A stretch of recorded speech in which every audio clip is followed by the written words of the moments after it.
Hello friends, welcome to దేవాంష్క stories one. ఇప్పుడు మీరు వినబోతున్న అలా మొదలైంది స్టోరీలోని 89వ భాగం. ఇక లోపల ఉన్న రాహిని సారీ అంట, సారీ. ఇంత క్లియర్గా నా మొగుడివి నువ్వు, నాకు ముద్దు పెట్టే హక్కు, నన్ను హత్తుకునే హక్కు నీకు తప్ప ఎవరికీ లేదు అని చెప్తుంటే అర్థమే కాదు. ఏ ఎలిమెంట్తో ఆ బ్రెయిన్ తయారు చేశాడో ఆ బ్రహ్మదేవుడు కొంచెం కూడా గుజ్జు పెట్టడం మర్చిపోయాడు అని విసుక్కుంటూ తను ఊహించిన రియాక్షన్ సంజయ్ దగ్గర నుంచి లేక బాధపడుతూ వంట కంప్లీట్ చేసింది. తను వంట కంప్లీట్ చేసేసరికి తల్లి నుంచి కాల్ రావటంతో ఆ కాల్ అటెండ్ చేసి హలో మమ్మీ అని అనగానే, ఏం చేస్తున్నావు రాహిని? మీ అత్తగారు మామగారు తీర్థయాత్రలకు వెళ్ళారంట కదా, చెప్పారు నాతో అని అంటే, హా మమ్మీ వెళ్ళారు, ఉదయమే వెళ్ళింది అని అంటే, ఓకే అయితే ఏం చేస్తున్నావు అని అడిగితే, వంట చేస్తున్నాను మమ్మీ, మీరేం చేస్తున్నారు అంటూ ఒక 10 నిమిషాలు మాట్లాడి, సరే మమ్మీ నేను మళ్ళీ చేస్తాను అని కాల్ కట్ చేయబోతుంటే, ఒక్క నిమిషం రాహిని అని రాహిణిని ఆపిన రాజేశ్వరి గారు కొంచెం తడబాటుగానే, నువ్వు సంజయ్ సంతోషంగానే ఉన్నారా?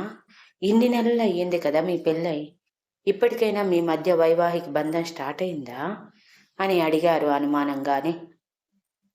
అందరికీ ఈ విషయంలో క్లారిటీ ఉంది, ఒక్క నాకు నా మొగుడికి తప్ప అని విసుక్కున్న రాహిని, లేదమ్మా, మీ అల్లుడు గారు పెద్ద ముద్ద అవుతారు, నేను ఎంత చెప్పినా అర్థం కాదు, అందుకే నేను కూడా పట్టించుకోకూడదని అనుకుంటున్నాను అని అని అంది విసుగ్గా.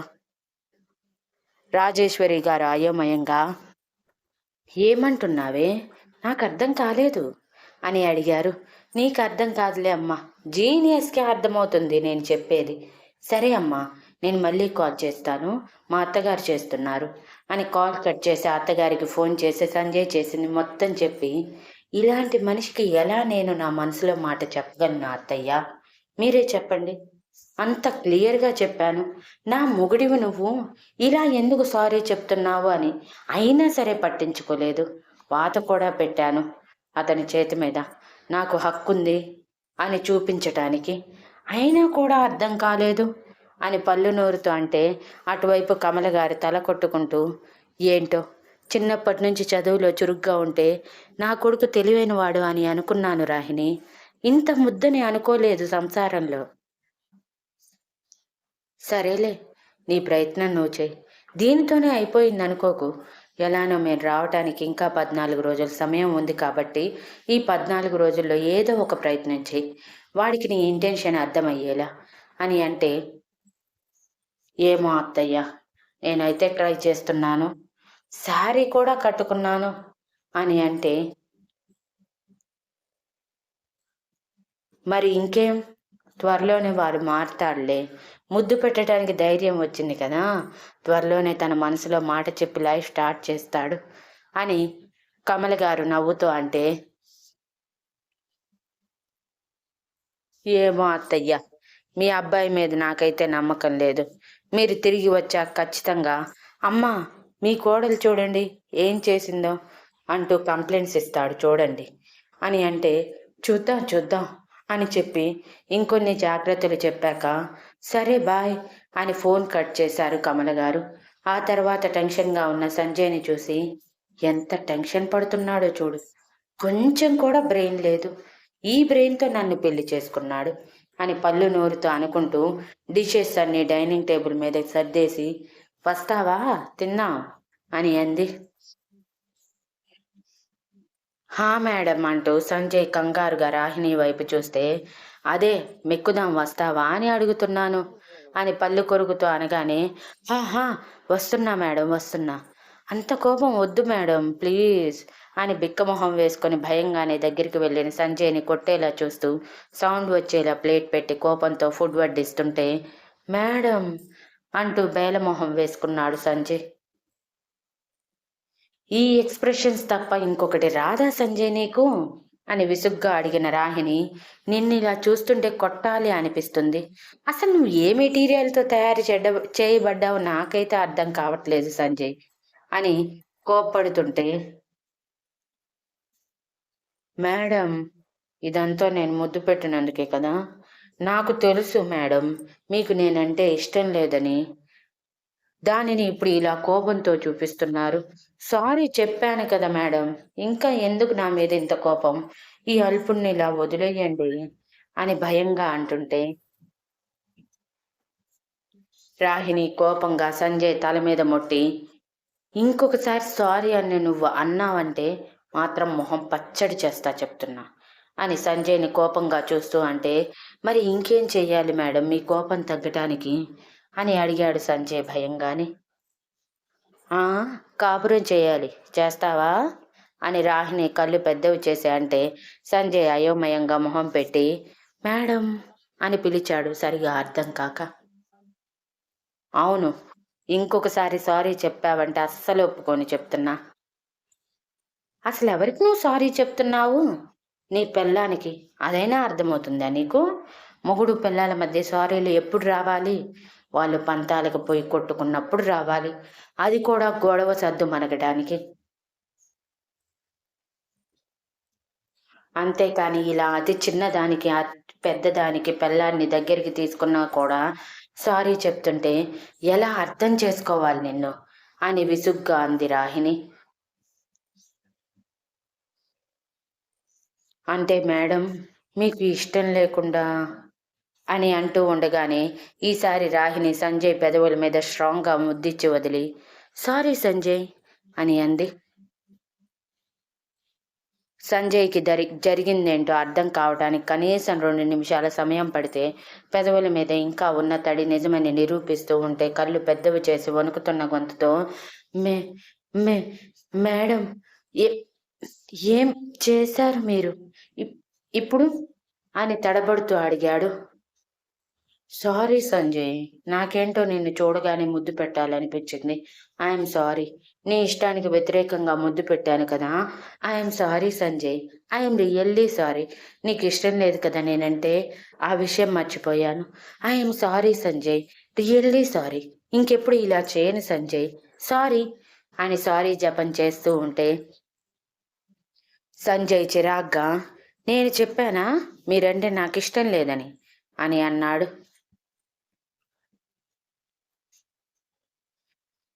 వచ్చాడు లైన్లోకి అని అనుకున్న రాహిణి, నిజమే కదా సంజయ్, నాకు ముద్దు పెడితే నువ్వు సారీ చెప్పావు, మరి నేను కూడా నీకు ముద్దు పెట్టాను కదా, ఎంతైనా మన మధ్య భార్యాభర్తల బంధం లేదని డిసైడ్ అయిపోయావు కదా నువ్వు, ఇక నేను మాత్రం ఏం చేస్తాను చెప్పు, సారీ చెప్పక.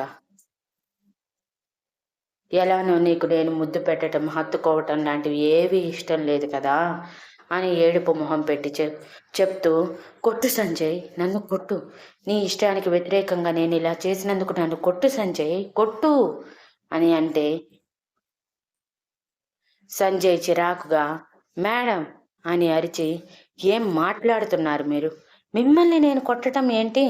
మీరంటే నాకు చాలా ఇష్టం మేడం, ఆ విషయం మీకు తెలియదా అని అన్నాడు.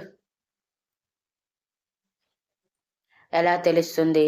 ఈ రోజే నువ్వు చెప్పావా ఏంటి అని రాహిణి వెటకారంగా చెప్పి, అదంతా పక్కన పెట్టి సంజయ్, ఇదంతా మనకెందుకు, నేను నీకు సారీ చెప్పాలి అంతే అని మళ్ళీ సారీ జపం చేస్తుంటే, మేడం ప్లీజ్ నన్ను ఆడుకోకండి, నిజంగా మీరంటే నాకు చాలా ఇష్టం, మీరు ముద్దు పెడితే నేను ఎప్పుడు తప్పుగా అనుకోను మేడం, నా మీద ఇష్టంతో ముద్దు పెట్టారనుకుంటాను అని అనగానే, కదా, మరి నేను కూడా అంతే కదా, నువ్వంటే నాకేమైనా ద్వేషమా ఏంటి? నీ మీద నేను కోపం చూపించడానికి, ద్వేషం చూపించడానికి, లేదా నువ్వు నాకు ముద్దు పెట్టినందుకు సారీ చెప్పడానికి నేనేమైనా నీ కంటికి విలన్లా కనిపిస్తున్నానా అని విసుగ్గా అన్న రాహిణి, ఇప్పటి నుంచైనా కొంచెం బ్రెయిన్ పెట్టి ఆలోచించు, ముందు తిను, తిన్నాక వివరంగా మాట్లాడుకుందాం అని కోపంగా చెప్పి తినటానికి తను కూడా కూర్చుంటే, సంజయ్ మనసులో, అంటే అంటే మేడం ఏం చెప్తున్నారు? నేను ముద్దు పెడితే మేడం ఫీల్ కాలేదా? కోపం రాలేదా? అందుకేనా నా మీద కోపంతో అరుస్తున్నారు? అసలు ఎంత మాత్రం హెసిటేట్ లేకుండా ఎలా అలా ముద్దు పెట్టేశారు నాకు అని తినకుండా ఆలోచిస్తూ ఉంటే, సంజయ్ తల మీద ముట్టి, ఎక్కడ ఆలోచిస్తున్నావు, చెప్తుంది నీకే తినమని, వినిపించలేదా అని అరిచింది రాహిణి. తింటున్నా మేడం అంటూ సంజయ్ సంతోషంగా భోజనం చేస్తుంటే రాహిణి సంజయ్ కళ్ళల్లో కన్ఫ్యూజన్ పోయి క్లియరెన్స్ కనిపించి, అమ్మయ్యా ఇప్పటికైనా అర్థమైంది సంతోషం. ఈ స్టెప్ ముందే వేసుంటే పోయిండేది. ఈ పాటికి అర్థం చేసుకుని ఉండేవాడు. సరేలే ఏమైంది, ఇప్పటికైనా అర్థం చేసుకున్నాడు మహానుభావుడు, చాలే అని అనుకున్న రాహిణి తను కూడా తినేశాక కిచెన్లో పని ఉంటే అది చేసుకుంటూ ఉంటే వెనక్కి తిరుగుతూ ఉన్నాడు సంజయ్. సంజయ్ వెనక తిరుగుతూ ఉంటే అలజడిగా అనిపిస్తుంది రాహిణికి. పైగా సంజయ్ చూపులు సూటిగా గుచ్చుకుంటున్నాయి తనకి. అందుకే సడన్గా వెనక్కి తిరిగి, ఎందుకు నా వెనక తిరుగుతున్నావు, పని చేసుకోవచ్చు కదా అని అంటే, నా పనే మిమ్మల్ని చూసుకోవటం కదా మేడం అని అల్లరిగా అన్న సంజయ్, ఏమైనా హెల్ప్ చేయమంటారా అంటూ రాహిణికి దగ్గరగా వెళ్తుంటే రాహిణి 2 అడుగులు వెనక్కి వేసి, నేను ప్రశాంతంగా ఉండటమే నాకు కావాలి. నువ్వు నాకు చేసే అతిపెద్ద హెల్ప్ ఏదైనా ఉంది అంటే అది మాత్రమే. వెళ్ళు బాబు వెళ్ళు, నన్ను పని చేసుకోనివ్వు అని అంటే, అయ్యో మేడం, మీరొక్కరే ఎలా కష్టపడతారు చెప్పండి, నేను హెల్ప్ చేస్తాను అంటూ ముద్దుగా మొహం పెట్టి చిన్నపిల్లాడిలా అంటుంటే రాహిణి నవ్వేసి, అయితే ఈ కిచెన్ అంతా క్లీన్ చేయి, నేను డిషెస్ వాష్ చేస్తాను అని అంటే, ఓకే మేడం అంటూ సంజయ్ ఆ పని చేస్తూనే రాహిణిని చూస్తూ మనసులో సంతోషం ఎగిసిపడుతూ ఉంటే ఆ సంతోషంతో 1కి 2 సార్లు క్లీన్ చేస్తూ ఉన్నాడు. రాహిణి పని చేసేంత వరకు అక్కడక్కడే తిరుగుతూ. అక్కడ పని అయిపోయాక, అయిపోయింది కదా మేడం, ఇక వెళ్ళి పడుకుందామా అని అడిగాడు రాహిణి చేతిని పట్టుకుని. సంజయ్ చేతిని తన చేతిని మార్చి మార్చి చూస్తున్న రాహిణి, ఏంటి సడన్గా చేయి పట్టుకున్నావు, నా చేయి పట్టుకోవాలంటే 1కి 100 సార్లు ఆలోచిస్తావు కదా అని కళ్ళు ఎగరేస్తే, అది అప్పుడు, ఇప్పుడు మీరు నా భార్య కదా, అందుకే ఇప్పుడు నేను మీ విషయంలో ఎటువంటి హెసిటేట్ చెయ్యను అంటూ రాహిణిని దగ్గరికి లాక్కున్న సంజయ్, దేనికి కూడా అని హస్కీ వాయిస్లో అంటూ, వెళ్దామా మేడం రూమ్కి అని అల్లరిగా రాహిణి వైపు చూస్తుంటే సంజయ్ చూపులో తేడా గమనించిన రాహిణి తడబడుతూ, నాకు కొంచెం పని ఉంది, లైట్లన్నీ ఆపేసి డోర్స్ అన్ని క్లోజ్ చేయాలి అని అంటే, అది క్షణాల్లో నేను చేస్తాను మేడం, మీరు రూమ్కి వెళ్ళండి అని చెప్పి సంజయ్ హుషారుగా ఆ పని చేయటానికి వెళ్తే రాహిణి మనసులో, ఏంటి ఒక్క ముద్దుకి ఇలా ప్రొసీడ్ అవుతున్నాడు, ఇలా అయితే కష్టం అని కంగారుగా అనుకుంటూ రూమ్లోకి వెళ్ళిపోయింది. రాహిణి వెళ్ళిపోయాక అంతా చెక్ చేసుకున్న సంజయ్, రేయ్ సంజయ్, ఈరోజు నీ పంట పండిందిరా, ఇన్ని నెలలకి నీ భార్య మనసుని అర్థం చేసుకుందిరా, పండగ చేసుకో ఇప్పటి నుంచి అని తన భుజం తనే తట్టుకుంటూ హుషారుగా రూంలోకి వెళ్ళాడు. సంజయ్ రూంలోకి వెళ్ళేసరికి బెడ్ సర్దుతూ ఉంది రాహిణి.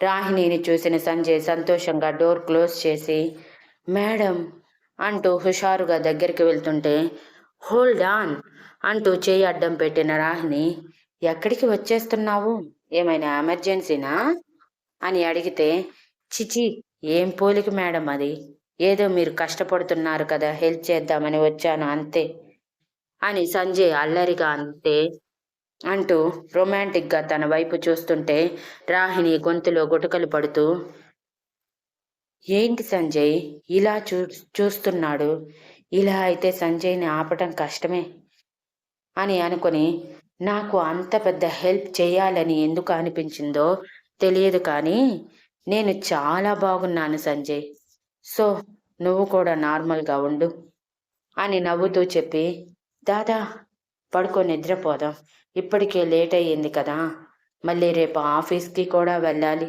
అంటూ నైట్ డ్రెస్ తీసుకొని వాష్రూమ్లోకి వెళ్తున్న రాహిణిని అడ్డుకున్న సంజయ్, ఏంటి మేడం సడన్గా అంత మాట అనేశారు అని బిక్కమొహం వేసుకున్నాడు. నేనేమన్నాను సంజయ్, నార్మల్గానే చెప్పాను కదా అని రాహిణి అమాయకంగా మొహం పెట్టి చెప్తుంటే, సంజయ్ తన చేతిలో నైట్ డ్రెస్ తీసుకుని, మీరేమన్నారు మేడం? చీరలో మీకు చాలా కంఫర్ట్గా ఉంది, ఈ నైట్ ఇలానే ఉంటాను అన్నారా లేదా? మరి సడన్గా నైట్ డ్రెస్ ఏంటి? నాకు మీరు ఇలానే నచ్చారు మేడం, మీరన్నట్టే పడుకుందాం పదండి అంటూ ఒక్కసారిగా రాహిణిని తన చేతుల్లోకి తీసుకోగానే రాహిణి కంగారు పడుతూ అరిచి సంజయ్ మెడ చుట్టూ చేతులు వేసి, ఏం చేస్తున్నావు సంజయ్, భయపెట్టేస్తావా అని అరిస్తే, అయ్యో మిమ్మల్ని నేనెందుకు భయపెడతాను మేడం, నేను కేవలం మిమ్మల్ని లిఫ్ట్ చేశాను అంతే అంటూ రాహిణిని జాగ్రత్తగా బెడ్ మీదకి చేర్చిన సంజయ్ మరోవైపు నుంచి పడుకొని, టెన్షన్ పడకండి మేడం, మీకు ఇష్టం లేకుండా నేను ప్రొసీడ్ అవ్వను, మీ కళ్ళల్లో భయమే చెప్తుంది, మీకు ఇప్పుడు ఇదంతా ఇష్టం లేదని నన్ను భర్తగా యాక్సెప్ట్ చేశారు, కానీ దీనికి రెడీగా లేరని, సో నేను కూడా మిమ్మల్ని ఇబ్బంది పెట్టను, నా విషయంలో నమ్మకం ఉంటే ప్రశాంతంగా నిద్రపోండి అని అనగానే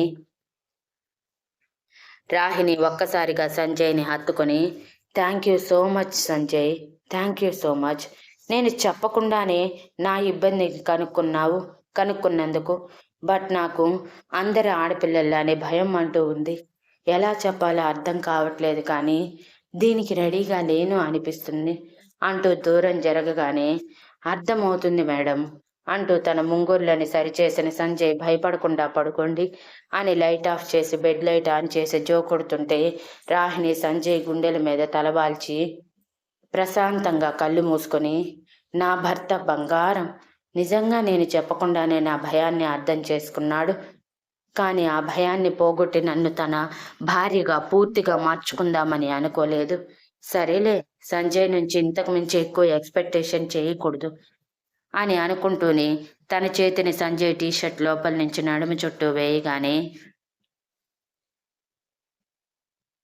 సంజయ్ ఒక్కసారిగా జర్కిచ్చినట్టు మేడం అంటూ రాహిణి నుంచి దూరం జరిగితే, ఏమైంది సంజయ్ అని అమాయకంగా మొహం పెట్టి అడిగింది రాహిణి. అది మేడం, మీరు చెయ్యి, నడుము అంటూ ముక్కలు ముక్కలుగా చెప్తూ గుటకలు మింగుతుంటే